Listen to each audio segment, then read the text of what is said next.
It's great. The freshmen are coming in. They're coming in ready to work, and they're buying into what we're saying and trying to start this new tradition of being the best defense and not letting it just be offensive school. What have you thought about Broderick and Lonsdale, both those guys? Yeah, Broderick is a lot bigger than I thought. When I seen this little picture on Twitter, I thought he was a little guy. He's a lot bigger, and he's quiet. Doesn't talk a lot, but when we get out there and work, he goes to work, and I really appreciate what he brings to the table. And he'll be a special one. And then Lonsdale, that guy's he's a freak. I thought he was going to play defensive end. Then when I found out he's going to play like Pete, and I seen him drop, and I seen him cover slots, and I seen him going against Jakeem, I was like, God, this guy has talent. So it's going to be interesting to see. And I'm proud that they came to our program, and I'm more than happy to turn the ropes over to them whenever I'm done.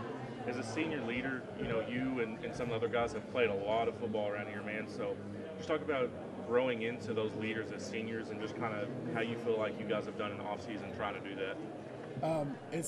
I'm a guy who's never wanted to be a hoorah. I've never wanted to actually be the one to have to stand up in front of a team and talk. I always wanted to just kind of do as I do, watch what I'm doing. And it's funny how it just naturally has come to me. As much as the coaches told me they needed me to do this and stuff like that, this past season, I guess reality just hit and it just fell to me. And it's just so easy to talk to people when I know they have my respect and I know that they respect me. And I've just been working every day just to encourage people and to tell people that at the end of the day, you got to have a little self-motivation. I shouldn't have to get you up. The coach shouldn't have to pull you out of bed, make you get in class, things like that. And everyone's been buying in. And speaking of that, Coach Morris said that the Ravens been holding some player-only meetings and really stepped up as a vocal leader.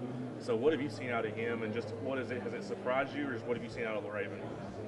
That is a huge surprise. Anyone who knows LaRaven knows that he's not going to say much at all. He's going to say he's LaRaven Clark from Rockdale. He plays tackle. Yep. That's all you're going to get out of him. So the fact that he sent out a text message and had a players-only meeting, everyone was in there, and there wasn't. You could hear a pin drop. No one said anything. They want to see. He's a commanding force when he does talk. And he just talked to us, and after he said we had to say, everyone kind of kicked it into gear, and he's had about 2 of those. One just to kind of welcome on the freshmen, another one to get on us about the locker room being dirty and things like that.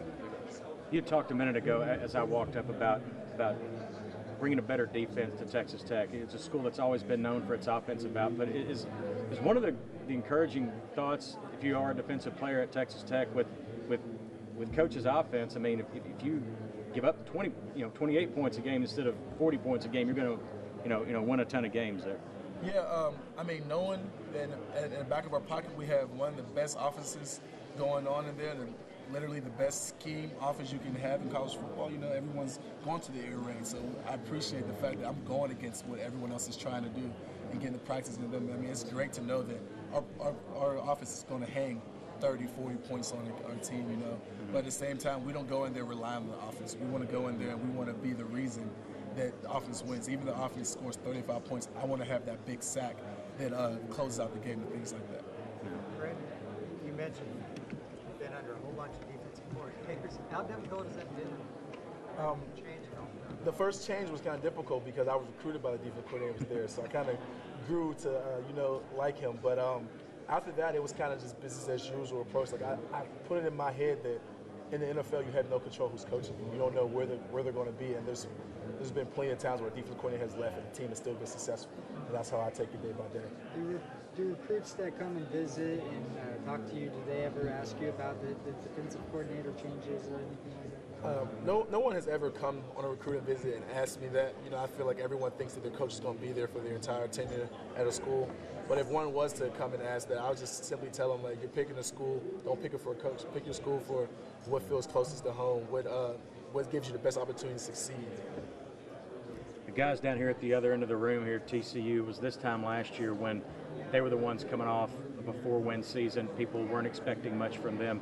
What is it about this team that you think can surprise people, that you guys can be the surprise team this year the way they were last year?